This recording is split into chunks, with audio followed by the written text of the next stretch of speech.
Ada yang mau ikut panen bengkoang? Kebetulan aku sedang bantu Bu Saliyah panen bengkoang. Kebunnya ada di Desa Serogo, Kecamatan Brangsong, Kendal, Jawa Tengah. Ukuran bengkoang beragam, tapi semuanya harus dibedol alias dipanen.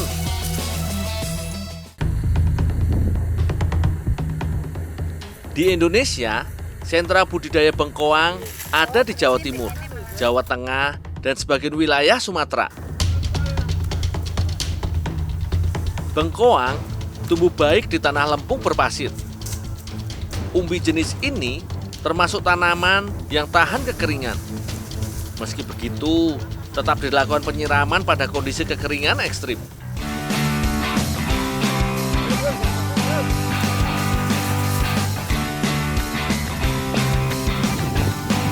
Bu, mana Bu?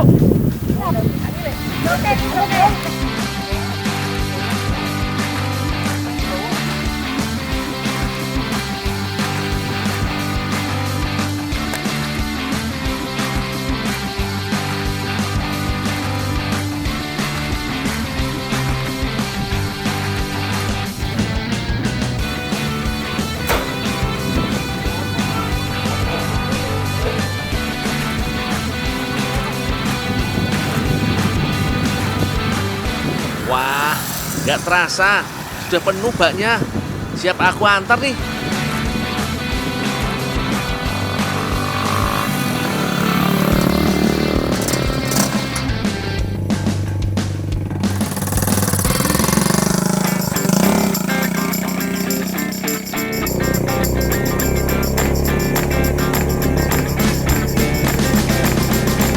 Hasil panen bengkoang ada yang langsung dibeli tengkulak di kebun. Ada pula yang diantar ke pasar seperti yang aku bawa ini.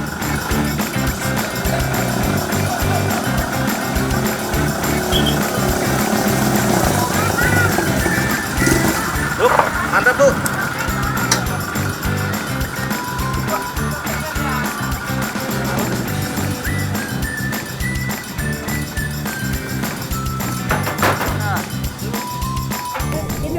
Oh, buat saya Bu. Terima kasih Bu ya.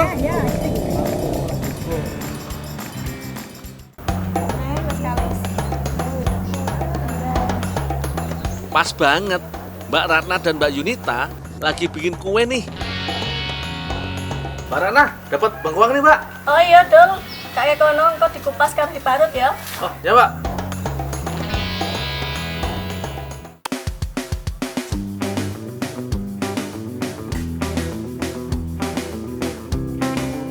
Bengkoang biasanya jadi buah pelengkap rujak yo.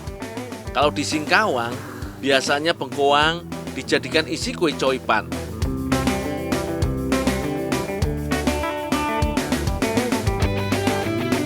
Nah, kalau yang ini mau dijadikan kue talam.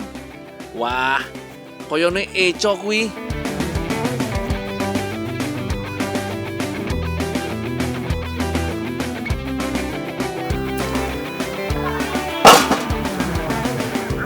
Setelah dikupas, bengkoang harus diparut yo. Kalau ngomongin kandungan gizinya, bengkoang nggak bisa disepelekan loh. Kandungan seratnya cukup tinggi. Bagus tuh untuk kesehatan pencernaan kita. Bengkoang juga rendah glukosa. Jadi dianggap baik untuk penderita diabetes.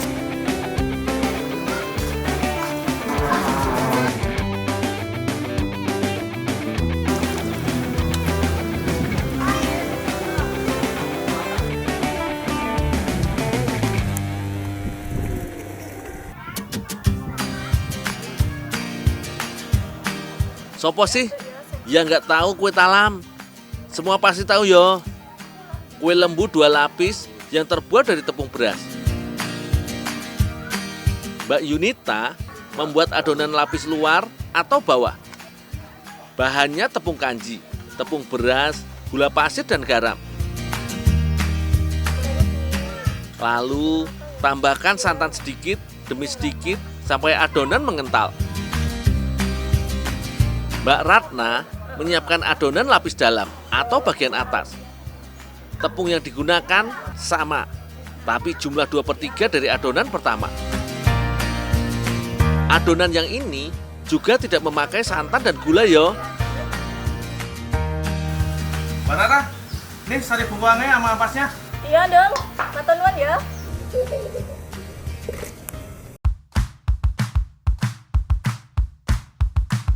Sebagai gantinya, air perasan bengkoang dipakai untuk mengencerkan adonan kedua.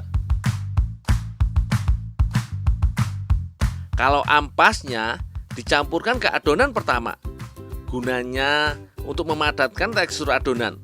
Jadi nanti akan mudah digulung. Oh iya, jangan lupa kasih warna yang menarik yo. Kombinasi warnanya yo bebas sesuka hati aja.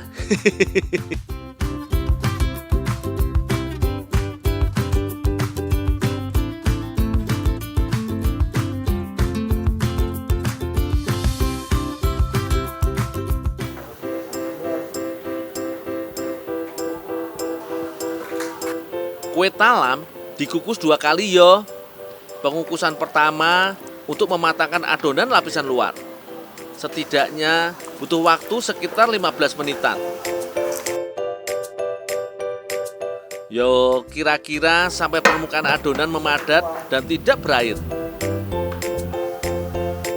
Selanjutnya, tuang adonan sampai menutupi seluruh permukaan adonan pertama. Kukus kembali selama 15 menitan.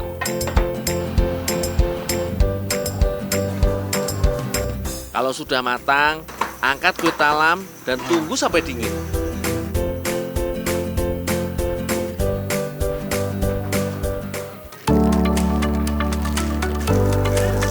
Kue talam tidak bisa digulung dalam kondisi panas.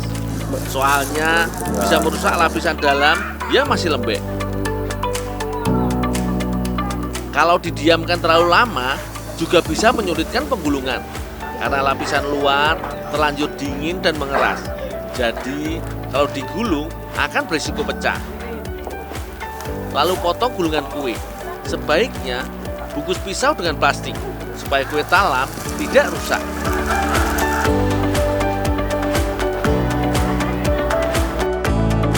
Gimana? Cakep toh kuenya?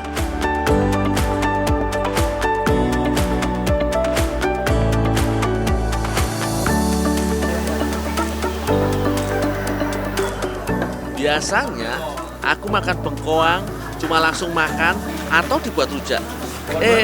Ternyata kalau dibikin kue enak juga. Boleh nih inovasinya.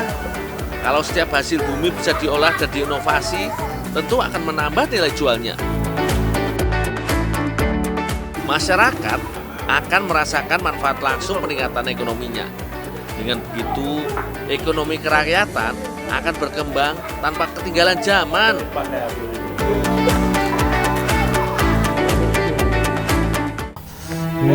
Ya, bungkus ya. Selesai sudah. Mas. Bentar. Sabar. Jaga anjuran pemerintah. Cuci tangan, kalau nggak pakai hand sanitizer, yo. Jangan lupa juga pakai masker. Tuh, pakai masker.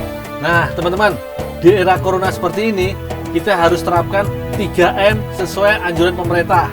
Jaga jarak, mencuci tangan atau memakai hand sanitizer, dan pakai masker. Jadi, supaya kita terhindar dari corona atau COVID-19. Yuk, mari.